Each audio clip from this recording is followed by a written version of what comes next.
ਵਾਹਿਗੁਰੂ ਜੀ ਕਾ ਖਾਲਸਾ ਵਾਹਿਗੁਰੂ ਜੀ ਕੀ ਫਤਿਹ। ਮੈਂ ਤੁਹਾਡੀ ਹੋਸਟ ਰੀਤ ਕੌਰ ਨਿਊਜ਼ ਟੀਵੀ 84 ਦੇ ਨਾਲ ਵਿਊਅਰਸ।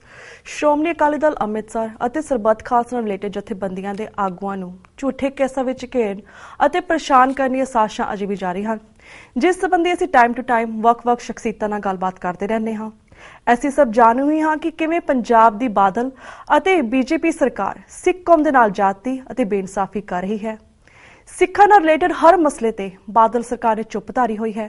ਫਿਰ ਚਾਹੇ ਉਹ ਪੰਜਾਬ ਦੇ ਪਾਣੀ ਦਾ ਮਸਲਾ ਹੋਵੇ, ਹਰਿਆਣਾ ਵਿਖੇ ਪੰਜਾਬੀਆਂ ਦੇ ਨੁਕਸਾਨ ਦੀ ਗੱਲ ਹੋਵੇ, ਚਾਹੇ ਪੰਜਾਬ ਦੇ ਬੱਚਿਆਂ ਦੀ ਜ਼ਿੰਦਗੀ ਦਾ ਸਵਾਲ ਹੋਵੇ, ਚਾਹੇ ਕਿਸਾਨਾਂ ਦੀ ਰੋਜ਼ ਹੋ ਰਹੀਆਂ ਖੁਦਕੁਸ਼ੀਆਂ ਦੀ ਗੱਲ ਹੋਵੇ, ਸਿੱਖਾਂ ਦੇ ਮਾਮਲਿਆਂ ਦੇ ਵਿੱਚ ਬਾਦਲ ਸਰਕਾਰ ਨਾ ਕੁਝ ਬੋਲਦੀ ਹੈ, ਨਾ ਕੁਝ ਸੁਣਦੀ ਹੈ ਅਤੇ ਨਾ ਕੁਝ ਵੇਖਦੀ ਹੈ।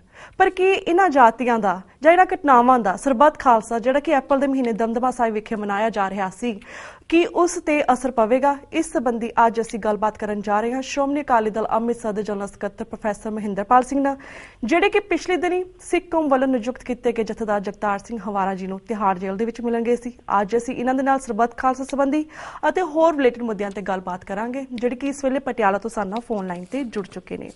ਜੀ ਵੀਰ ਜੀ, ਵਾਹਿਗੁਰੂ ਜੀ ਕਾ ਖਾਲਸਾ ਵਾਹਿਗੁਰੂ ਜੀ ਕੀ ਫਤਿਹ। ਵਾਹਿਗੁਰੂ ਜੀ ਕਾ ਖਾਲਸਾ ਵਾਹਿਗੁਰੂ ਜੀ ਕੀ ਫਤਿਹ ਜੀ। ਜੀ ਵੀਰ ਜੀ, ਸਭ ਤੋਂ ਪਹਿਲਾਂ ਅਸੀਂ ਸਰਬੱਤ ਖਾਲਸਾ ਤੋਂ ਸ਼ੁਰੂ ਕਰਦੇ ਹਾਂ। ਸਾਨੂੰ ਦੱਸੋ ਕਿ ਇਸ ਵੇਲੇ ਸਰਬੱਤ ਖਾਲਸਾ ਦੀ ਕੀ ਤਿਆਰੀਆਂ ਹੋ ਰਹੀਆਂ ਨੇ, ਕੀ ਅਪਡੇਟ ਹੈ ਇਸ ਵੇਲੇ? ਸਰਬੱਤ ਖਾਲਸਾ 2015 ਨੇ ਇਹ ਫੈਸਲਾ ਕੀਤਾ ਸੀ ਕਿ 2016 ਦੀ ਵਿਸਾਖੀ ਨੂੰ ਜੀ ਫਿਰ ਦੁਬਾਰਾ ਸਰਬੱਤ ਖਾਲਸਾ ਕੀਤਾ ਜਾਏਗਾ। ਹਾਂਜੀ, ਜਿਹਦਾ ਮਕਸਦ ਇਹ ਸੀ ਕਿ ਜਿਹੜੇ ਵੀ ਕੁਝ ਐਸੇ ਵਿਚਾਰ ਅਧੀਨ ਕੰਮ ਸੀ ਜੀ, ਵਕਤ ਚਾਹੀਦਾ ਸੀ, ਉਹ ਵਕਤ ਜਿਹੜਾ 4-5 ਮਹੀਨਾ ਲਗਾ ਕੇ ਸਾਰੇ ਸੰਸਾਰ ਤੋਂ ਉਹਨਾਂ ਦੀ ਰਾਏ ਲੈ ਕੇ ਖਾਸ ਤੌਰ ਤੇ ਜਿਹੜੇ ਸਿੰਘ ਸਾਹਿਬ ਥਾਪੇ ਗਏ ਸੀ ਸਰਬੱਤ ਖਾਲਸਾ ਵੱਲੋਂ, ਉਹਨਾਂ ਨੇ ਇਹਦੇ ਵਿੱਚ ਫੈਸਲਾ ਲੈਣਾ ਸੀ।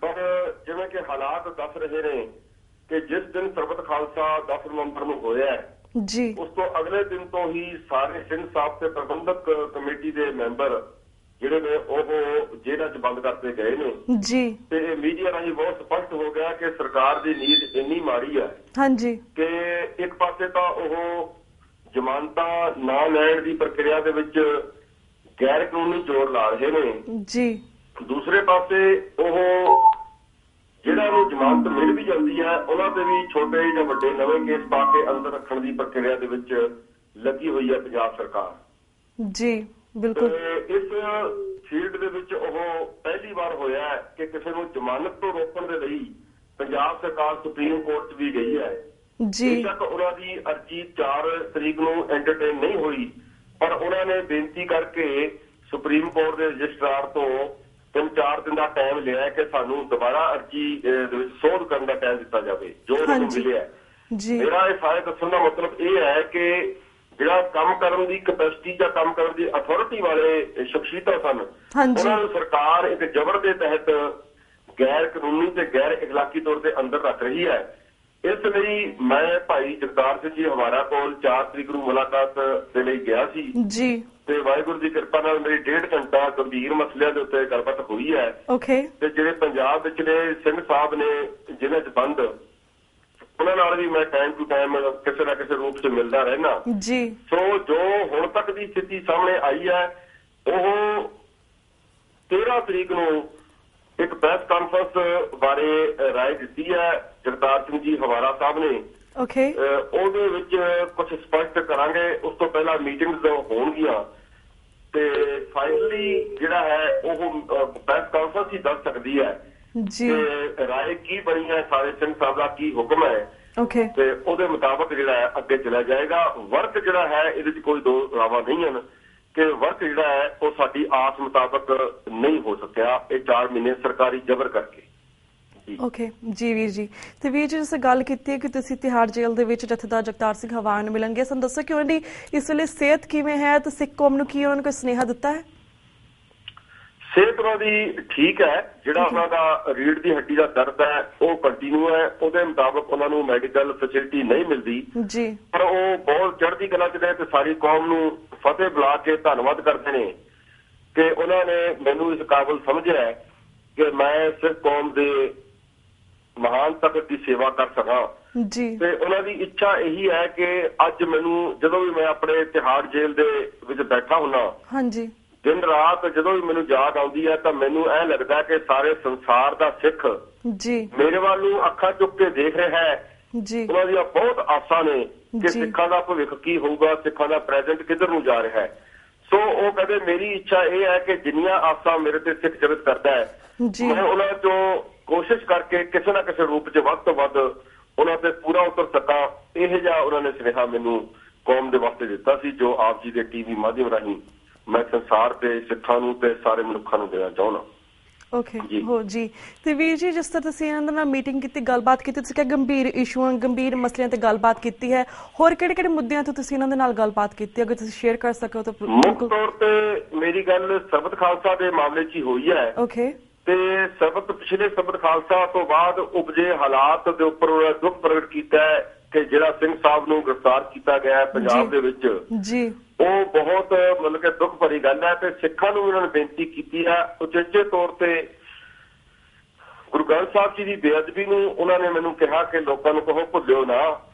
ਤੇ ਜਿਹੜੇ ਸ਼ਹੀਦ ਹੋਏ ਨੇ ਬੱਚੇ 2 ਬਰਗਾੜੀ ਦੇ ਵਿੱਚ ਬਹਿਬਲਕਰਾਂ 'ਚ ਉਹਨਾਂ ਨੂੰ ਕਿਸੇ ਨਾ ਕਿਸੇ ਰੂਪ ਵਿੱਚ ਆਪਾਂ ਜਦ ਤੱਕ ਇਨਸਾਫ ਨਹੀਂ ਮਿਲਦਾ ਲਗਾਤਾਰ ਜਾਰੀ ਰੱਖਣਾ ਹੈ ਜੀ। ਉਹਨਾਂ ਨੇ ਸਰਦਾਰ ਸਿਮਰਨਜੀਤ ਸਿੰਘ ਮਾਨ, ਭਾਈ ਮੋਹਕਮ ਸਿੰਘ ਤੇ ਹੋਰ ਸਾਰੀਆਂ ਸਰਬੱਤ ਖਾਲਸਾ ਜਥੇਬੰਦੀਆਂ ਦਾ ਇਸ ਕੋਲੋਂ ਧੰਨਵਾਦ ਵੀ ਕੀਤਾ ਹੈ ਕਿ ਬਰਗਾੜੀ ਦੇ ਵਿੱਚ ਤੁਸੀਂ ਜਾ ਕੇ ਜਿਹੜੀ ਅਲਖ ਜਗਾਈ ਹੈ ਕਿ ਲੋਕਾਂ ਨੂੰ ਬੇਨਤੀ ਕਰਕੇ ਯਾਦ ਕਰਵਾਇਆ ਹੈ ਕਿ ਹਜੇ ਸਾਡੇ ਗੁਰੂ ਸਾਹਿਬ ਜੀ ਦੀ ਚੋਰੀ ਤੋਂ ਲੈ ਕੇ ਬੇਅਦਬੀ ਤੱਕ ਦੇ ਦੋਸ਼ੀ ਲੱਭੇ ਨਹੀਂ ਗਏ, ਇਸ ਲਈ ਅਸੀਂ ਚੁੱਪ ਕਰਕੇ ਨਹੀਂ ਬੈਠਾਂਗੇ। ਉਹਨਾਂ ਨੇ ਕਿਹਾ ਕਿ ਇਹ ਕੰਟੀਨਿਊ ਰਹਿਣਾ ਚਾਹੀਦਾ ਤੇ ਸਾਰੇ ਸਿੱਖ ਜਗਤ ਨੂੰ ਜਿੱਥੇ ਵੀ ਉਹ ਕਿਤੇ ਕੋਈ ਮੀਟਿੰਗ ਕਰਨ ਜਾਂ ਕੋਈ ਆਪਣਾ ਪ੍ਰੈਸ ਕਾਨਫਰੰਸ ਕਰਨ, ਚਾਹੇ ਉਹ ਕਿਸੇ ਵੀ ਧੜੇ ਨਾਲ ਸੰਬੰਧਿਤ ਹੋਣ, ਉਹਨਾਂ ਨੂੰ ਚਾਹੀਦਾ ਕਿ ਇਹਨਾਂ 3 ਇਸ਼ੂਜ਼ ਦੇ ਉੱਪਰ, ਇੱਕ ਗੁਰੂ ਗ੍ਰੰਥ ਸਾਹਿਬ ਜੀ ਦੀ ਬੇਅਦਬੀ, ਇੱਕ ਜਿਹੜੇ ਉੱਥੇ ਸ਼ਹੀਦ ਹੋਏ ਨੇ ਭਾਈ ਗੁਰਜੀਤ ਸਿੰਘ ਤੇ ਕਿਸ਼ਨ ਭਗਵਾਨ ਸਿੰਘ ਜੀ, ਤੇ ਇੱਕ ਸਰਬੱਤ ਖਾਲਸਾ ਦੇ ਬਾਅਦ ਜਿਹੜਾ ਦੌਰ ਚਲਾਇਆ ਹੈ, ਤੇ ਚੌਥਾ ਬਾਪੂ ਸੂਰਜ ਸਿੰਘ ਦਾ, ਇਹਦੇ ਜਿਹੜਾ ਹੈ ਖਿਲਾਫ ਸਰਕਾਰ ਦੇ ਖਿਲਾਫ ਮਤਾ ਪਾਸ ਕਰਕੇ ਮੀਟਿੰਗ ਸ਼ੁਰੂ ਕੀਤੀ ਜਾਣੀ ਚਾਹੀਦੀ ਹੈ। ਉਹਨਾਂ ਨੇ ਇਹ ਕਿਹਾ। ਇੱਕ ਉਹ ਕਹਿੰਦੇ ਵੀ ਕੋਈ ਵੀ ਮੀਟਿੰਗ ਜਿਹੜਾ ਪੰਥਕ ਹਲਕੇ ਕਰਦੇ ਨੇ ਉਹ ਮੂਲ ਮੰਤਰ ਦੇ ਪਾਠ ਨਾਲ ਤੇ ਅਰਦਾਸ ਦੇ ਨਾਲ ਸ਼ੁਰੂ ਕਰਿਆ ਕਰਨ। ਇਹ ਸਿੱਖਾਂ ਦੀ ਰਵਾਇਤ ਹੈ ਜਿਹੜੀ ਅੱਜ ਕੱਲ ਵਿਸਰਦੀ ਜਾ ਰਹੀ ਹੈ। ਹਰ ਇੱਕ ਜਥੇਬੰਦੀ ਚਾਹੇ ਉਹ ਕਿਸੇ ਵੀ ਫੀਲਡ 'ਚ ਸਿੱਖਾਂ 'ਚ ਵਿਚਰ ਰਹੀ ਹੈ, ਉਹ ਆਪਣੀ ਮੀਟਿੰਗ, ਆਪਣੀ ਇਕੱਤਰਤਾ ਸ਼ੁਰੂ ਕਰਨ ਤੋਂ ਪਹਿਲਾਂ ਮੂਲ ਮੰਤਰ ਦਾ ਪਾਠ ਜ਼ਰੂਰ ਕਰੇ ਤੇ ਅਰਦਾਸ ਕਰੇ। ਬਿਲਕੁਲ ਬਿਲਕੁਲ ਵੀਰ ਜੀ। So thank you so much for this update ਵੀਰ ਜੀ। ਹੁਣ ਅਸੀਂ ਬਾਕੀ ਮੁੱਦਿਆਂ ਦੇ ਉੱਪਰ ਵੀ ਤੁਹਾਡੇ ਵਿਚਾਰ ਲੈਣਾ ਚਾਹਾਂਗੇ। ਸਭ ਤੋਂ ਪਹਿਲਾਂ ਅਸੀਂ ਸ਼ੁਰੂ ਕਰਦੇ ਹਾਂ ਕਿਉਂਕਿ ਜਿਹੜੀ ਭਾਜਪਾ ਤੇ ਕਾਂਗਰਸ ਦੀ ਕਾਰਵਾਈ ਜਾਂ ਫਿਰ ਬਾਦਲ ਸਰਕਾਰ ਦੀ ਕਾਰਵਾਈ ਤੋਂ ਅਸੀਂ ਸਾਰੇ ਜਾਣੂ ਹਾਂ। ਸੋ ਅਸੀਂ ਸ਼ੁਰੂ ਕਰਦੇ ਹਾਂ ਆਮ ਆਦਮੀ ਪਾਰਟੀ ਦਾ। ਇਸ ਵੇਲੇ ਆਮ ਆਦਮੀ ਪਾਰਟੀ ਦਾ ਪੰਜਾਬ ਦੇ ਵਿੱਚ ਕੀ ਇਨਫਲੂਐਂਸ ਚੱਲ ਰਿਹਾ ਹੈ?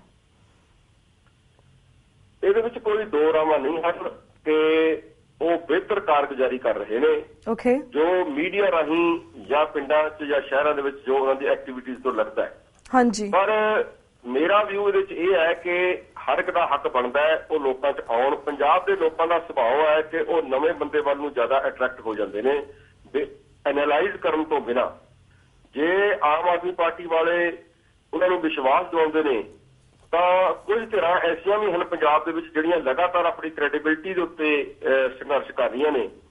ਮੈਨੂੰ ਲੱਗਦਾ ਨਹੀਂ ਹੈ ਕਿ ਜਦੋਂ ਤੱਕ ਸੰਤ ਜਰਨੈਲ ਸਿੰਘ ਖਾਲਸਾ ਭਿੰਡਰਾਂ ਵਾਲਿਆਂ ਬਾਰੇ ਆਮ ਆਦਮੀ ਪਾਰਟੀ ਆਪਣੇ ਵਿਚਾਰ ਬਿਲਕੁਲ ਬਲੈਕ ਐਂਡ ਵਾਈਟ ਰੂਪ ਵਿੱਚ ਸਪਸ਼ਟ ਨਹੀਂ ਕਰੂਗੀ, ਆਉਣ ਵਾਲੇ ਟਾਈਮ ਦੇ ਵਿੱਚ ਪੰਜਾਬ ਦੇ ਲੋਕਾਂ ਨੂੰ ਜਵਾਬ ਦੇਣਾ ਪਏਗਾ ਜਾਂ ਜਵਾਬ ਮੰਗਣਗੇ ਲੋਕ ਕਿ ਆਖਰ ਕਾਂਗਰਸ ਦਾ ਕੀ ਰੁਖ ਹੈ, ਬਾਦਲ ਦਾ ਕੀ ਰੁਖ ਹੈ ਤੇ ਆਮ ਆਦਮੀ ਪਾਰਟੀ ਦਾ ਕੀ ਰੁਖ ਹੈ। ਜਿੱਥੇ ਆਰਥਿਕ ਲੋੜਾਂ ਸਾਡੀਆਂ ਪੰਜਾਬ ਦੀਆਂ ਅੱਜ ਸਿਖਰ ਤੇ ਪਹੁੰਚ ਗਈਆਂ ਨੇ, ਜਿਨ੍ਹਾਂ ਨਾਲ ਪੂਰੇ ਪਿਛਲੇ 25-30 ਸਾਲ ਤੋਂ ਧੱਕਾ ਹੀ ਹੋ ਰਿਹਾ ਹੈ। ਕੋਈ ਨਵੀਂ ਕਿਸੇ ਤਰ੍ਹਾਂ ਦੀ ਆਰਥਿਕ ਨੀਤੀ ਜਿਹੜੀ ਹੈ ਉਹ ਕਾਰਗਰ ਤੌਰ ਤੇ ਪੰਜਾਬ ਦੇ ਵਿੱਚ ਲਾਗੂ ਨਹੀਂ ਕੀਤੀ ਗਈ। ਹੁਣ ਸਾਡੇ ਪਾਣੀ ਖੋਣ ਦੀ ਵੀ ਚਾਲ ਦੀ ਗੱਲ ਚੱਲਦੀ ਹੈ। ਇਹ ਪੋਲੀਟੀਕਲ ਸਟੰਟ ਹੈ, ਪੋਲੀਟੀਕਲ ਰੌਲਾ ਹੈ ਜਾਂ ਅਸਲ ਵਿੱਚ ਉਹ ਪਾਣੀ ਹੋਰ ਵੀ ਸਾਡੇ ਤੋਂ ਖੋਹਿਆ ਜਾ ਰਿਹਾ ਹੈ। ਇੱਕ ਤਾਂ ਇਹਦੇ ਤੇ ਐਨਾਲਾਈਜ਼ ਕਰਨ ਦੀ ਲੋੜ ਹੈ। ਇਹਦੇ ਨਾਲ ਹੀ ਇਕੁਅਲ ਇੰਪੋਰਟੈਂਟ ਹੈ ਕਿ 1978 ਤੋਂ ਲੈ ਕੇ ਅੱਜ ਤੱਕ ਜੋ ਸਿੱਖਾਂ ਦੇ ਨਾਲ ਜਿਹੜੀ ਕਿ ਬਹੁਤ ਗਿਣਤੀ ਹੈ, ਜਿਹੜਾ ਸਿੱਖਾਂ ਦਾ ਦੇਸ਼ ਪੰਜਾਬ ਹੈ, ਉਹਦੇ ਨਾਲ ਜਿਹੜੀਆਂ ਬੇਇਨਸਾਫੀਆਂ ਲਗਾਤਾਰ ਜਾਰੀ ਨੇ, ਚਾਹੇ ਉਹ ਪੰਜਾਬ 'ਚ ਹੋਈਆਂ ਹੋਣ ਬਹੁਤੇ ਤੌਰ ਤੇ ਜਾਂ ਪੰਜਾਬ ਤੋਂ ਬਾਹਰ ਵੀ ਹੋਈਆਂ ਹੋਣ, ਉਹਨਾਂ ਬਾਰੇ ਆਮ ਆਦਮੀ ਪਾਰਟੀ ਦਾ ਬਾਕੀਆਂ ਦਾ ਕੀ ਰੋਲ ਰਹੇਗਾ ਜਾਂ ਕੀ ਪਹਿਲ ਦੇ ਆਧਾਰ ਤੇ ਉਹ ਕਰਨਗੇ, ਜਾਂ ਸੰਤ ਜਰਨੈਲ ਸਿੰਘ ਦੀ ਸ਼ਹਾਦਤ ਤੋਂ ਪਹਿਲਾਂ ਤੇ ਸ਼ਹਾਦਤ ਤੋਂ ਬਾਅਦ ਦੇ ਉਪਜੇ ਸਰਕਾਰ ਦੇ ਝੂਠ ਪ੍ਰਚਾਰ ਬਾਰੇ, ਉਹਨਾਂ ਦੇ ਸੰਸਕਾਰ ਬਾਰੇ, ਉਹਨਾਂ ਦੀ ਆਈਡੀਓਲੋਜੀ ਨੂੰ ਛੋਟਾ ਦਿਖਾਉਣ ਬਾਰੇ, ਉਹਨਾਂ ਨੂੰ ਬਦਨਾਮ ਕਰਨ ਬਾਰੇ ਜੋ ਕੁਝ ਹੋਇਆ, ਕੀ ਸਰਕਾਰੀ ਤੌਰ ਤੇ ਆਮ ਆਦਮੀ ਪਾਰਟੀ ਇਸ ਚੀਜ਼ ਦਾ ਨਿਰਣਾ ਕਰਵਾਏਗੀ, ਜਾਂ ਉਹ ਪਹਿਲਾਂ ਸੰਤ ਜਰਨੈਲ ਸਿੰਘ ਨੂੰ ਇੱਕ ਮਹਾਂਪੁਰਖ ਦੇ ਤੌਰ ਤੇ ਮੰਨਦੀ ਹੈ, ਜਾਂ ਜਿਵੇਂ ਸਰਕਾਰੀ ਪ੍ਰਚਾਰ ਹੈ ਕਿ ਉਹ ਉਹਨੂੰ ਦੇਸ਼ ਧਰੋਹੀ ਜਾਂ ਅੱਤਵਾਦੀ ਮੰਨਦੀ ਹੈ। ਇਹ ਗੱਲਾਂ ਜਿਹੜੀਆਂ ਨੇ ਸਪਸ਼ਟ ਕੀਤੇ ਬਿਨਾਂ ਪੰਜਾਬ ਦੀ ਪੋਲਿਟਿਕਸ ਦੇ ਵਿੱਚ ਆਮ ਆਦਮੀ ਪਾਰਟੀ ਦਾ ਜਿਹੜੇ ਪੈਰ ਨੇ ਉਹ ਹੇਠਾਂ ਧਰਤੀ ਤੱਕ ਨਹੀਂ ਲੱਗਣਗੇ। ਓਕੇ ਜੀ। ਤੇ ਵੀਰ ਜੀ, ਜਿਸ ਤਰ੍ਹਾਂ ਕਿ ਆਉਣ ਵਾਲੀ ਚੋਣਾਂ ਦੇ ਵਿੱਚ ਸ਼੍ਰੋਮਣੀ ਅਕਾਲੀ ਦਲ ਅੰਮ੍ਰਿਤਸਰ ਜਾਂ ਆਮ ਆਦਮੀ ਪਾਰਟੀ ਦੇ ਨਾਲ ਉਹਨੀ ਕੋਈ ਸਾਂਝੀ ਇਲੈਕਸ਼ਨ ਸੰਭਵ ਹੋ ਸਕਦੀ ਹੈ? What do you think? ਬਿਲਕੁਲ, ਅਸੀਂ ਉਹਨਾਂ ਨਾਲ ਸਾਂਝੀ ਮੀਟਿੰਗਸ ਕਰਾਂਗੇ ਜਿੱਦੀ ਸੰਭਾਵਨਾ ਹੈਗੀ ਹੈ। ਪਰ ਜਿਹੜੇ ਇਸ਼ੂਜ਼ ਨੇ ਨਾ, ਇਸ਼ੂ ਦੇ ਉੱਪਰ ਵਿਚਾਰ ਤੋਂ ਬਾਅਦ ਹੀ ਕੋਈ ਅਗਲਾ ਸਟੈਪ ਚੁੱਕਿਆ ਜਾ ਸਕਦਾ ਹੈ। ਸਾਨੂੰ ਗੱਲਬਾਤ ਕਰਨ ਦੇ ਵਿੱਚ ਕਿਸੇ ਨਾਲ ਵੀ ਕੋਈ ਇਤਰਾਜ਼ ਨਹੀਂ ਹੈ, ਪਰ ਜਿਹੜੀਆਂ ਵੀ ਗੱਲਾਂ ਨੇ ਉਹ ਸਿੱਧੇ ਰੂਪ ਵਿੱਚ ਤੈਅ ਹੋਣ ਤੋਂ ਬਾਅਦ ਤੇ ਪ੍ਰੈਸ ਕਾਨਫਰੰਸ 'ਚ ਆਉਣ ਤੋਂ ਬਾਅਦ, ਖਾਸ ਕਰਕੇ ਸੰਤ ਜਰਨੈਲ ਸਿੰਘ ਖਾਲਸਾ ਭਿੰਡਰਾਂ ਵਾਲਿਆਂ ਦੇ ਬਾਰੇ ਜੇ ਕੋਈ ਨੈਗੇਟਿਵ ਅਪਰੋਚ ਉਹ ਅਪਣਾਉਂਦੇ ਨੇ ਤਾਂ ਸਾਡਾ ਇਹਦੇ ਵਿੱਚ ਕੋਈ ਏਕੇ ਦੀ ਸੰਭਾਵਨਾ ਨਹੀਂ ਹੈ। ਤੇ ਜੇ ਉਹ ਸੰਤ ਜਰਨੈਲ ਸਿੰਘ ਜੀ ਬਾਰੇ ਪੋਜ਼ਿਟਿਵ ਰੁਖ ਅਪਣਾਉਂਦੇ ਤਾਂ ਸਾਡੀਆਂ ਸੰਭਾਵਨਾਵਾਂ ਬਣ ਸਕਦੀਆਂ ਨੇ। ਕਾਫੀ ਆਸ ਹੈ ਇਸ ਗੱਲ ਦੀ। ਜੀ। ਤੇ ਵੀਰ ਜੀ, ਇੱਕ ਕੁਇਕ ਕੁਐਸਚਨ, ਜਿਸ ਤਰ੍ਹਾਂ ਪੰਜਾਬ ਦੇ ਵਿੱਚ ਜਿਹੜੀਆਂ ਚੋਣਾਂ ਹੋਣਗੀਆਂ 2017 ਦੀਆਂ, ਉਸ ਦੇ ਵਿੱਚ ਬੀਜੇਪੀ ਹੈਗੀ, ਬਾਦਲ ਅਕਾਲੀ ਦਲ ਹੈਗੀ ਹੈ, ਨਿਸਾਂਝਵਾਲ ਹੈਗੀ ਆ, ਪਰ ਜਿਸ ਤਰ੍ਹਾਂ ਕਾਂਗਰਸ ਹੈਗੀ, ਉਸ ਤੋਂ ਬਾਅਦ ਆਮ ਆਦਮੀ ਪਾਰਟੀ ਹੈ, ਇਸ ਦੇ ਵਿੱਚ Shiromani Akali Dal Amritsar as a independent ਕਿਉਂ ਨਹੀਂ ਖੜ ਸਕਦੇ? ਤੁਸੀਂ ਆਪਣੇ ਬਲ ਤੇ ਇਸ ਦੇ ਵਿੱਚ ਚੋਣਾਂ ਦੇ ਵਿੱਚ ਕਿਉਂ ਨਹੀਂ ਲੜਦੇ? ਨਹੀਂ, ਇਹ ਮੈਂ ਤੁਹਾਨੂੰ ਬੇਨਤੀ ਕਰਦਾ ਕਿ ਕਿਉਂ ਦਾ ਸਵਾਲ ਤੁਸੀਂ ਕਰ ਰਹੇ ਹੋ, ਪਰ ਅਸੀਂ ਤਾਂ ਤਿਆਰ ਹਾਂ। ਤਾਂ ਫਿਰ ਅਸੀਂ ਕਦੇ ਵੀ ਕਿਸੇ ਨੂੰ ਇਹ ਨਹੀਂ ਕਿਹਾ ਵੀ ਜੇ ਸਾਡੇ ਨਾਲ ਕੋਈ ਮਿਲਿਆ ਨਾ ਤਾਂ ਅਸੀਂ ਨਹੀਂ ਲੜਾਂਗੇ। ਅਸੀਂ ਤਾਂ ਲੜਾਂਗੇ ਹੀ ਲੜਾਂਗੇ। ਜਿਹੜੀਆਂ ਨਵੀਆਂ ਸੰਭਾਵਨਾਵਾਂ ਨੇ, ਹਰ ਰਾਜਸੀ ਪਾਰਟੀ ਨੂੰ, ਹਰ ਰਾਜਸੀ ਪਰਿਸਥਿਤੀ ਨੂੰ ਵਾਚਣਾ ਤੇ ਵਿਸ਼ਲੇਸ਼ਣ ਕਰਨਾ ਸਾਡਾ ਅਧਿਕਾਰ ਹੈ। ਅਸੀਂ ਉਹਦੇ ਮੁਤਾਬਕ ਉਹ ਚੱਲਾਂਗੇ ਕਿ ਨਵਾਂ ਬੰਦਾ ਆ ਕੇ ਭੁਲੇਖਾ ਨਾ ਪਾਵੇ, ਤੇ ਇਹ ਵੀ ਨਾ ਹੋਵੇ ਕਿ ਨਵੇਂ ਬੰਦੇ ਬਾਰੇ ਦੂਜੇ ਜੋ ਭੁਲੇਖਾ ਪਾਉਂਦੇ ਨੇ ਉਹਦੇ ਕਰਕੇ ਅਸੀਂ ਉਹਦੇ ਨਾਲ ਸਾਥ ਨਾ ਕਰੀਏ। So it all depends upon the discussion between ਸਾਡੀ ਪਾਰਟੀ ਤੇ ਆਮ ਆਦਮੀ ਪਾਰਟੀ। ਹੋਰ ਸਾਡੀਆਂ ਧਿਰਾਂ ਵੀ, ਸਾਡੀ ਪਾਰਟੀ ਇਕੱਲੀ ਨਹੀਂ ਹੈ, ਯੂਨਾਈਟਿਡ ਅਕਾਲੀ ਦਲ ਵੀ ਸਾਡੇ ਨਾਲ ਹੈ, ਸੁਤੰਤਰ ਅਕਾਲੀ ਦਲ ਵੀ ਸਾਡੇ ਨਾਲ ਹੈ, 1920 ਦੇ ਨੇਤਾਵਾਂ ਨਾਲ ਵੀ ਸਾਡੀ ਗੱਲਬਾਤ ਚੱਲ ਰਹੀ ਹੈ। ਇਹ ਸਾਰਾ ਜਿਹੜਾ ਸਬਤ ਖਾਲਸਾ ਦੇ ਵਿੱਚ ਇੱਕ ਸਾਡਾ ਸਾਂਝਾ ਪਲੇਟਫਾਰਮ ਬਣਿਆ, ਜਿਹਦੇ ਵਿੱਚ ਧਾਰਮਿਕ ਸ਼ਖਸੀਅਤਾਂ ਵੀ ਆਈਆਂ ਤੇ ਪੋਲੀਟੀਕਲ ਸ਼ਖਸੀਅਤਾਂ ਵੀ ਆਈਆਂ। ਉਹਨਾਂ ਸਾਰਿਆਂ ਨੂੰ ਲੈ ਕੇ ਹੀ ਡਿਸਕਸ਼ਨਸ ਹੋਣਗੀਆਂ, ਕਿਉਂਕਿ ਅਸੀਂ ਤਾਂ ਸਾਰੇ ਇਕੱਠੇ ਹੈ ਹੀ ਹਾਂ। ਲਗਭਗ ਤੈਅ ਹੈ ਕਿ ਜਿਹੜੀਆਂ ਸਬਤ ਖਾਲਸਾ ਦੇ ਵਿੱਚ ਰਾਜਸੀ ਧਿਰਾਂ ਇਕੱਠੀਆਂ ਹੋਈਆਂ ਸੀ ਉਹ ਅੱਜ ਤੱਕ ਇਕੱਠੀਆਂ ਨੇ। ਬਿਲਕੁਲ ਜੀ। ਤੇ ਉਹ ਔਨ ਦੇਅਰ ਓਨ ਵੀ ਇਲੈਕਸ਼ਨ ਲਈ ਤਿਆਰ ਨੇ। ਓਕੇ। ਸੋ ਵੀਰ ਜੀ, ਜਿਸ ਤਰ੍ਹਾਂ ਜਿਹੜੀਆਂ ਸਾਰੀਆਂ ਪਾਰਟੀਆਂ ਨੇ ਪੰਜਾਬ ਦੇ ਵਿੱਚ ਹੈਗੀਆਂ, ਜਿਸ ਤਰ੍ਹਾਂ ਆਲਰੇਡੀ ਇੰਟਰੋਡਕਸ਼ਨ ਵਿੱਚ ਮੈਂਸ਼ਨ ਕਰ ਦਿੱਤੇ, ਜਿਸ ਤਰ੍ਹਾਂ ਹਰਿਆਣਾ ਦੇ ਵਿੱਚ ਜੋ ਵਾਪਰਿਆ ਹੈਗਾ ਉਹ ਸਾਡੇ ਸਭ ਦੇ ਸਾਹਮਣੇ ਹੈਗਾ, ਜਿਸ ਤਰ੍ਹਾਂ ਪੰਜਾਬੀਆਂ ਨੂੰ ਨੁਕਸਾਨ ਹੋਇਆ ਜਾਂ ਹੋਰ ਨੁਕਸਾਨ ਲੋਕਾਂ ਦਾ ਹੋਇਆ ਉਹ ਵੀ ਸਾਡੇ ਸਾਹਮਣੇ ਹੈ। ਪਰ ਜਿੰਨੀਆਂ ਵੀ ਪੋਲੀਟੀਕਲ ਪਾਰਟੀਆਂ ਸੀਗੀਆਂ, ਚਾਹੇ ਉਹ ਕਾਂਗਰਸ ਸੀਗੀ, ਚਾਹੇ ਆਮ ਆਦਮੀ ਪਾਰਟੀ, ਜਿਹੜੇ ਲੋਕਾਂ ਨੂੰ ਹੈਗੀ ਆਸ ਹੈਗੀ ਆ ਆਮ ਆਦਮੀ ਪਾਰਟੀ ਜਾਂ ਕਿਸੇ ਹੋਰ ਬਾਦਲ ਸਰਕਾਰ ਵਿੱਚ ਚੁੱਪ ਧਾਰੀ ਹੋਈ, ਤੁਸੀਂ ਇਸ ਤੇ ਕੀ ਕਹਿਣਾ ਚਾਹੋਗੇ? ਇਹਨਾਂ ਸਾਰੀਆਂ ਪਾਰਟੀਆਂ ਨੇ ਆਪਣੀ ਚੁੱਪੀ ਧਾਰੀ ਹੋਈ ਇਸ ਮੁੱਦੇ ਦੇ ਉੱਪਰ। ਇਹ ਇੰਨਾ ਗੰਦਾ ਦੇਸ਼ ਬਣ ਗਿਆ ਹੈ ਭੈਣ ਜੀ, ਵੀ ਇਹਦੇ ਬਾਰੇ ਇੱਕਦਮ ਕੋਈ ਰਾਏ ਦੇਣੀ ਬੜੀ ਅਜੀਬ ਜੀ ਲੱਗਦੀ ਹੈ। ਜਾਟ ਅੰਦੋਲਨ ਦੇ ਵਿੱਚ ਜਿਹੜੀਆਂ ਗਲਤ ਕਾਰਵਾਈਆਂ, ਖਾਸ ਕਰਕੇ ਹਿੰਸਾ ਦੀਆਂ ਕਾਰਵਾਈਆਂ, ਤੇ ਉਸ ਤੋਂ ਵੀ ਜ਼ਿਆਦਾ ਜਿਹੜਾ ਸਾਡੀਆਂ ਭੈਣਾਂ ਧੀਆਂ ਮਾਵਾਂ ਦੇ ਨਾਲ ਦੁਰਵਿਹਾਰ ਹੋਇਆ ਹੈ, ਇਹਦੀਆਂ ਜਿਹੜੀਆਂ ਖਬਰਾਂ ਨੇ ਇਹ ਹੁਣ ਇਸ ਤਰ੍ਹਾਂ ਆ ਰਹੀਆਂ ਨੇ ਕਿ ਸ਼ਾਇਦ ਇਹ ਸਾਰਾ ਕੁਝ RSS ਨੇ ਕੀਤਾ ਹੈ। ਸੋ ਸਾਡਾ ਇਹੀ ਕੋਸ਼ਿਸ਼ ਹੋਏਗੀ ਕਿ ਅਸਲੀਅਤ ਤੱਕ ਜਾ ਕੇ ਜਿਹੜਾ ਅਸਲੀ ਕਲਪ੍ਰਿਟ ਹੈ ਇਹਦੇ ਵਿੱਚ, ਜਿਹੜਾ ਬੰਦਾ ਸਟਾਇਰ ਕਰ ਰਿਹਾ ਹੁੰਦਾ ਹੈ, ਜਿਹੜਾ ਕੋਈ ਡਿਮਾਂਡ ਕਰ ਰਿਹਾ ਹੁੰਦਾ ਹੈ, ਉਹਦੀ ਕੋਸ਼ਿਸ਼ ਇਹ ਹੁੰਦੀ ਹੈ ਕਿ ਮੇਰੇ ਬਾਰੇ ਕੋਈ ਗਲਤ ਅਕਸ ਜਿਹੜਾ ਹੈ ਉਹ ਦੁਨੀਆ ਵਿੱਚ ਨਾ ਬੈਠ ਜਾਵੇ, ਤਾਂ ਜੋ ਮੇਰੀ ਮੰਗ ਦੇ ਉੱਪਰ ਕੋਈ ਅਸਰ ਨਾ ਪਵੇ। ਜਿਹੜਾ ਇਹ ਇੰਨਾ ਵੱਡਾ ਮਾਹੌਲ ਬਣਿਆ, ਜੇ ਇਹਦੇ ਵਿੱਚ ਕਿਸੇ ਹੋਰ ਰਾਜਸੀ ਪਾਰਟੀ ਜਾਂ RSS ਵਰਗੀ ਏਜੰਸੀ ਦਾ ਹੱਥ ਹੈ, ਸਾਡੀ ਕੋਸ਼ਿਸ਼ ਇਹੀ ਹੈ, ਹਜੇ ਤੱਕ ਅਸੀਂ ਕਿਸੇ ਸਿੱਟੇ ਤੇ ਨਹੀਂ ਪਹੁੰਚ ਸਕੇ। ਸਾਨੂੰ ਲਗਭਗ ਇਸ ਗੱਲ ਦੇ ਉੱਤੇ ਇਸ਼ਾਰੇ ਮਿਲ ਰਹੇ ਨੇ ਕਿ ਕਿਸੇ ਹੋਰ ਧਿਰ ਨੇ ਜਾਟਾਂ ਨੂੰ ਬਦਨਾਮ ਕਰਨ ਕਰਕੇ ਇਹ ਸਭ ਕੁਝ ਕੀਤਾ ਹੈ।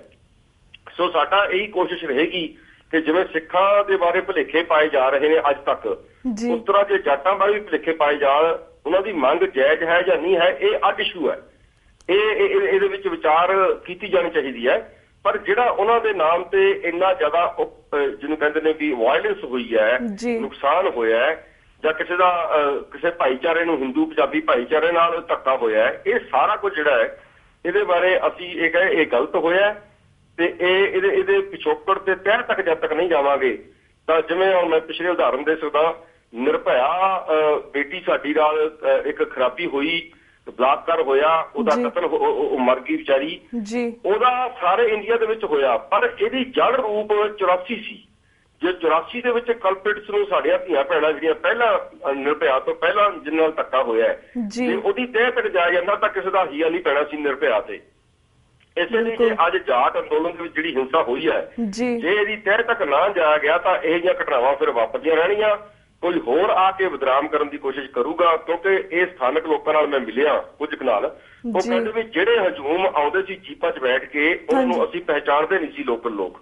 ਸੋ ਇਹ ਆਲਮੋਸਟ ਦਿੱਲੀ ਵਾਲਾ ਜਿਹੜਾ 84 ਸਿੱਖਾਂ ਨਾਲ ਹੋਇਆ ਸੀ, ਜਾਂ ਗੁਜਰਾਤ ਦੇ ਵਿੱਚ ਹੋਇਆ ਹੈ, ਜਾਂ ਉੜੀਸਾ ਦੇ ਵਿੱਚ ਸਾਧੂਆਂ ਨਾਲ ਹੋਇਆ ਹੈ, ਸਾਧਵੀਆਂ ਨਾਲ ਹੋਇਆ ਹੈ, ਈਸਾਈ ਸਾਧਵੀਆਂ ਨਾਲ, ਇਹ ਇਸ ਤਰ੍ਹਾਂ ਦਾ ਕੋਈ ਦੌਰ ਲੱਗ ਰਿਹਾ ਹੈ ਜਿਹੜਾ ਹਿੰਦੁਸਤਾਨੀ ਪੋਲਿਟਿਕਸ ਦਾ ਇੱਕ ਗੰਦਾ ਚਿਹਰਾ ਹੈ, ਉਹ ਫਿਰ ਇੱਕ ਵਾਰ ਸਾਹਮਣੇ ਆਇਆ ਜੀ। ਤੇ ਵੀਰ ਜੀ ਤੁਸੀਂ ਕੰਪੇਅਰ ਕੀਤਾ ਇਸ ਹਰਿਆਣੇ ਦੇ ਜਿਹੜਾ ਘਟਨਾ ਹੈਗੀ ਜਾਂ ਫਿਰ 84 ਦੀ ਜੋ ਸਿੱਖਾਂ ਦੀ ਜੈਨੋਸਾਈਡ ਹੋਈ ਸੀਗੀ, ਨਸਲਕੁਸ਼ ਹੋਈ ਸੀ, ਤੁਸੀਂ ਕੰਪੇਅਰ ਕੀਤਾ, ਪਰ ਜਿਸ ਤਰ੍ਹਾਂ 84 ਦੇ ਵਿੱਚ ਸਿੱਖਾਂ ਦੀ ਜੈਨੋਸਾਈਡ ਕਾਂਗਰਸ ਨੇ ਕਰਵਾਈ ਹੈ, ਤੁਸੀਂ ਕਿਹਾ ਕਿ ਇਸ ਦੇ ਪਿੱਛੇ RSS ਦਾ ਹੱਥ ਲੱਗਦਾ। ਸਾਰਾ ਜਾਟ ਅੰਦੋਲਨ ਹੋਇਆ, ਉਸ ਤੋਂ ਬਾਅਦ ਤੁਸੀਂ ਕਿਹਾ ਕਿ ਮੰਗਾਂ ਨਹੀਂ ਜਾਇਜ਼ ਸੀਗੀਆਂ, ਪਰ ਜੋ ਲੋਕ ਬਾਹਰੋਂ ਆਏ ਨੇ ਉਹਨਾਂ ਨੇ ਇਸ ਤਰ੍ਹਾਂ ਦਾ ਕਤਲੇਆਮ ਕੀਤਾ, ਇਸ ਤਰ੍ਹਾਂ ਦੇ ਤੀਵੀਆਂ ਦੇ ਨਾਲ ਜਾਤੀਆਂ ਕੀਤੀਆਂ, ਪਰ ਇਸ ਤੋਂ RSS ਨੂੰ ਕੀ ਫਾਇਦਾ ਹੋ ਸਕਦਾ ਹੈ ਇਸ ਤਰ੍ਹਾਂ ਦਾ ਕੰਮ ਕਰਵਾ ਕੇ? ਇਹ ਜਾਤੀ ਪੋਲਿਟਿਕਸ ਹੈ। ਹਰਿਆਣਾ ਦੇ ਵਿੱਚ ਜਾਟ ਭਾਈਚਾਰਾ ਲਗਭਗ ਆਰਥਿਕ ਤੌਰ ਤੇ ਬਾਕੀ ਭਾਈਚਾਰੇ ਨਾਲ ਐਜ਼ ਏ ਭਾਈਚਾਰਾ ਬਿਹਤਰ ਹੈ ਜੀ, ਪਰ ਉਹ ਕਦੇ ਵੀ ਸਿੱਧੇ ਰੂਪ 'ਚ ਹਿੰਦੂ ਆਈਡੀਓਲੋਜੀ ਦੇ ਥੱਲੇ ਨਹੀਂ ਆਇਆ ਹੈ ਜੀ।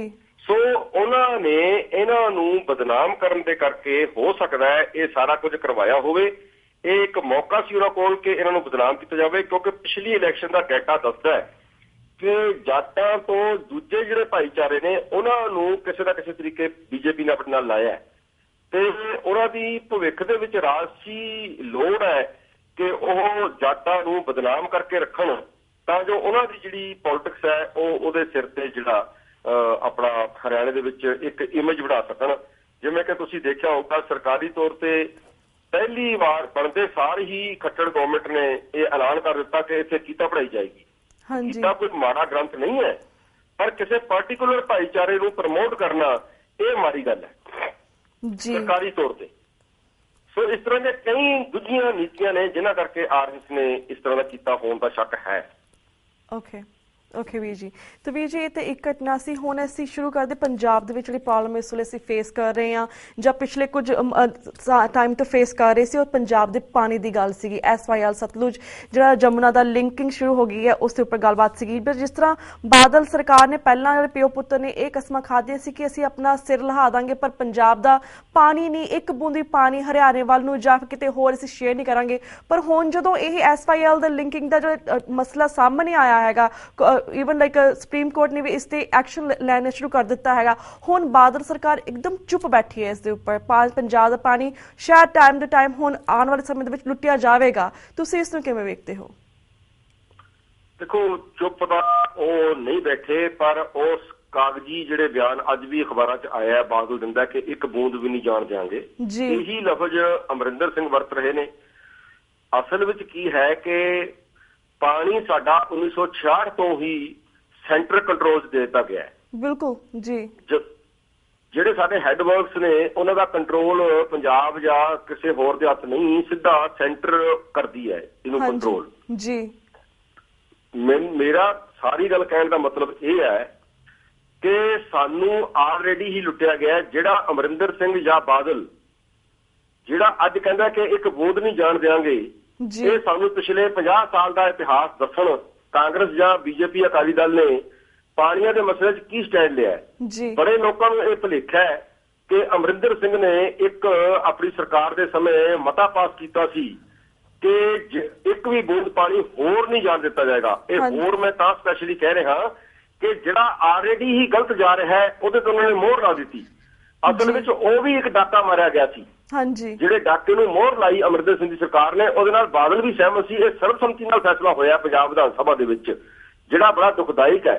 ਸਾਡੀ ਸਰਕਾਰ ਆਉਣ ਤੇ ਅਸੀਂ ਇਸ ਦੇ ਉੱਤੇ ਵੀ ਖੁੱਲ ਕਰਾਂਗੇ ਤੇ ਸਾਡੀ ਜਿਹੜੀ ਪਿਛਲੀ ਰਾਇਲਟੀ ਬਣਦੀ ਹੈ ਜੀ ਘੱਟੋ ਘੱਟ ਉਹ 10 ਲੱਖ ਕਰੋੜ ਰੁਪਇਆ ਅਸੀਂ ਹਿਸਾਬ ਲਾਇਆ ਮੋਟਾ ਜੇ ਅਸੀਂ 5 ਪੈਸੇ ਲੀਟਰ ਦੇ ਹਿਸਾਬ ਨਾਲ ਵੀ ਪਾਣੀ ਦਈਏ। ਹਾਂਜੀ, ਕਿਉਂਕਿ ਸਾਡੇ ਕੋਲ ਨੈਚੁਰਲ ਪ੍ਰਾਪਰਟੀ ਜਿਹੜੀ ਹੈ ਉਹ ਪਾਣੀ ਹੈ, ਜ਼ਮੀਨ ਹੈ। ਹਾਂਜੀ, ਜੇ ਝਾਰਖੰਡ ਨੂੰ ਉਹਦੇ ਕੋਇਲੇ ਦਾ, ਉੜੀਸਾ ਨੂੰ ਦੇ ਕੋਇਲੇ ਦਾ, ਕਲਕੱਤੇ ਨੂੰ ਜਾਂ ਪੱਥਰ ਦਾ, ਰਾਜਸਥਾਨ ਨੂੰ ਰਾਇਲਟੀ ਮਿਲ ਸਕਦੀ ਹੈ ਤਾਂ ਪੰਜਾਬ ਨੂੰ ਸਾਡੀ ਜਿਹੜੀ ਰਾਇਲਟੀ ਹੈ ਨੈਚੁਰਲ ਜਿਹੜਾ ਲਾਅ ਬਣਿਆ ਇੰਟਰਨੈਸ਼ਨਲ ਰਿਪੇਰੀਅਨ ਐਕਟ ਉਹਦੇ ਰਾਹੀਂ ਸਾਨੂੰ ਜਾਂ ਸਾਡਾ ਪਾਣੀ ਦਿਓ ਜਾਂ ਸਾਨੂੰ ਰਾਇਲਟੀ ਦਿਓ। ਅਸੀਂ ਇਸ ਗੱਲ ਤੇ ਲੜਾਈ ਲੜਾਂਗੇ ਤੇ ਲੜਦੇ ਆ ਰਹੇ ਹਾਂ। ਓਕੇ, SYL ਤਾਂ ਬਹੁਤ ਦੂਰ ਦੀ ਗੱਲ ਹੈ। ਅਸੀਂ ਜਿਹੜੇ ਜਾ ਰਹੇ ਪਾਣੀ ਨੇ ਉਹਦੇ ਤੇ ਅਮਰਿੰਦਰ ਸਿੰਘ ਤੇ ਬਾਦਲ ਨੂੰ ਦੋਸ਼ੀ ਠਹਿਰਾ ਕੇ ਉਹ ਪਾਣੀ ਜਾਂ ਵਾਪਸ ਲਵਾਂਗੇ ਜਾਂ ਰਾਇਲਟੀ ਲਵਾਂਗੇ। ਪੰਜਾਬ ਦੇ ਕੋਲ ਕੋਈ ਆਰਥਿਕ ਜਿਹੜੀ ਹੈ ਸਹਾਇਤਾ ਨਹੀਂ ਹੈ। ਕੁਦਰਤੀ ਤੌਰ ਤੇ ਜੋ ਉਹਨੂੰ ਮਿਲਿਆ ਸੀ ਉਹ ਉਹਦਾ ਲੁੱਟਿਆ ਜਾ ਰਿਹਾ। ਬਿਲਕੁਲ ਬਿਲਕੁਲ ਬਿਲਕੁਲ ਵੀਰ ਜੀ ਥੈਂਕ ਯੂ ਸੋ ਮਚ। ਕਿਹੜੇ ਇਹ ਕੁਝ ਰੀਸੈਂਟ ਮੁੱਦੇ ਸੀਗੇ ਉਹਦੇ ਉੱਪਰ ਤੁਸੀਂ ਵੀ ਆਪਣੇ ਵਿਚਾਰ ਸਾਡੇ ਦਰਸ਼ਕਾਂ ਨਾਲ ਸਾਂਝੇ ਕੀਤੇ ਨਾਲ। ਸੋ ਸਰਬੱਤ ਖਾਲਸਾ ਵਾਲੀ ਜਿਹੜੀ ਪ੍ਰੈਸ ਕਾਨਫਰੰਸ ਹੋਵੇਗੀ ਉਸ ਤੋਂ ਪਹਿਲਾਂ ਹੋਵੇਗੀ, ਅਸੀਂ ਚਾਹਾਂਗੇ ਕਿ ਉਹ ਵੀ ਉਸ ਬਾਰੇ ਵੀ ਆਉਣ ਵਾਲੇ ਸਮੇਂ ਦੇ ਵਿੱਚ ਇਸ ਤਰ੍ਹਾਂ ਨਾਲ ਗੱਲਬਾਤ ਕਰੀਏ। ਪਰ ਅੱਜ ਤੁਹਾਡੇ ਕੋਲ ਅਸੀਂ ਇਜਾਜ਼ਤ ਲੈਂਦੇ ਹਾਂ। Thank you so much for your time. Waheguru ji ਕਾ ਖਾਲਸਾ, ਵਾਹਿਗੁਰੂ ਜੀ ਕੀ ਫਤਿਹ। TV 84 ਦਾ ਤੇ ਮੇਰੀ ਛੋਟੀ ਭੈਣ ਰੀਤ ਕੌਰ ਦਾ ਮੈਂ ਰਿਣੀ ਰਹਾਂਗਾ ਹਮੇਸ਼ਾ ਕਿ ਸਾਡੇ ਵਰਗੇ ਨਾਜੀ ਲੋਕ ਜਿਹੜੇ ਸੰਘਰਸ਼ ਕਰਦੇ ਆ ਰਹੇ ਸਾਡੀ ਆਵਾਜ਼ ਨੂੰ ਲੋਕਾਂ ਤੱਕ ਪਹੁੰਚਾਉਂਦੇ ਹੋ। ਇਹ ਮੈਂ ਰਿਣੀ ਰਹਿੰਦਾ ਹੋਇਆ ਫਤਿਹ ਅਰਜ਼ ਕਰਦਾ। ਵਾਹਿਗੁਰੂ ਜੀ ਕਾ ਖਾਲਸਾ, ਵਾਹਿਗੁਰੂ ਜੀ ਕੀ ਫਤਿਹ ਵੀਰ ਜੀ।